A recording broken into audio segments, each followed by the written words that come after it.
Duality, in one sense, is what allows existence to exist. It is that principle that separates one into another. One becomes two, and two becomes three, and so on. It endlessly creates more particles out of the one wave. Out of the one comes another. Non-existence coming into existence creates this as one of the fundamental organizing principles that manifests the evolutionary purpose in space and time.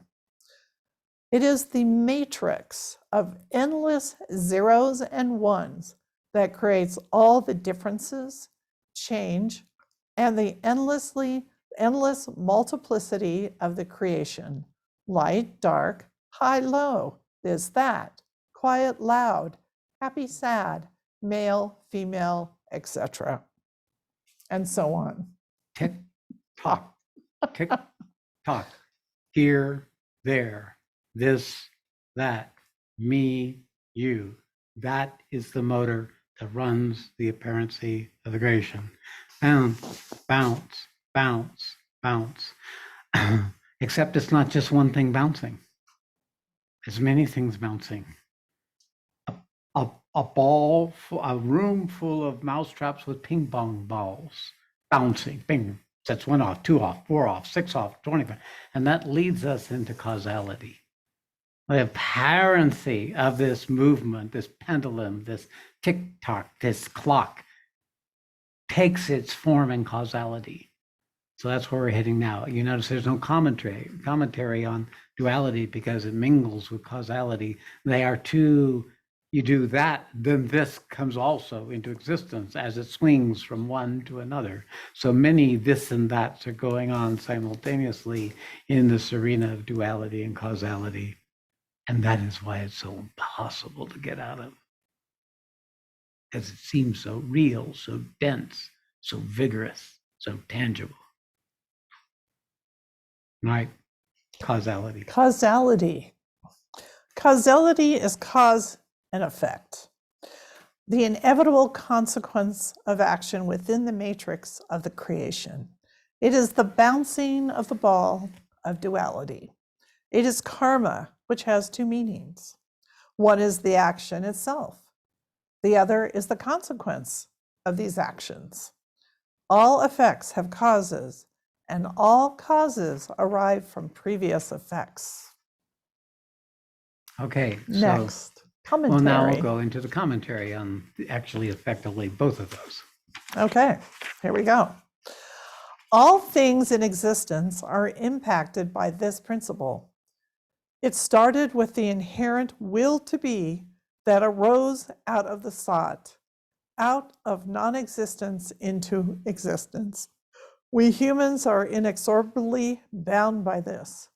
This is the ocean of samsara that we were born into and which we swim in at this moment. We are all influenced by the consequences of actions, past from our own, our ancestors, the collective creation, current actions we are taking or not taking, and future actions that arise from the previous two.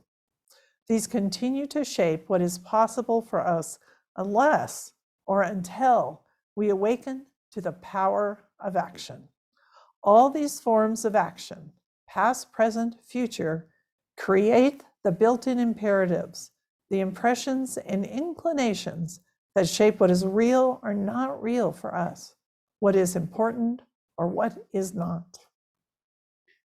These actions are not yogic actions. These are the actions that are the inevitable consequences of all previous actions and will be the momentum for all the future actions. It is only with the yogic actions that it will change. Otherwise, this is inevitable. Your birth will have your death, and your death will have a rebirth. And so it is for everything. Everything repeats, different cycles, different people, different forms, different circumstances, different spaces, different time. And thus it goes on. So when we intervene in this dimension, we take a new kind of action.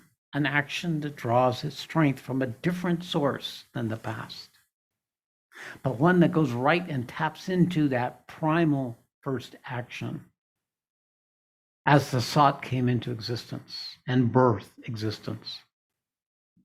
So from that place, we take new actions. How to take a truly new action is proportional to the state of consciousness you've been able to attain. But the path to each of these other higher states of consciousness come through new actions, to actions that are yogic, actions that are purposeful, actions that are aligned with the highest good that we can access at any one stage. Because by taking those actions, we'll come to a state of consciousness that we will then be able to demonstrate a more effective action, a more purposeful action, because our consciousness is more able to be in touch and connected with that source. That we actually learn not just in any one moment, like in a certain group, but rather we become an automatic means by which new comes into all. It is when we become something new as an event, even in no matter what actions we take.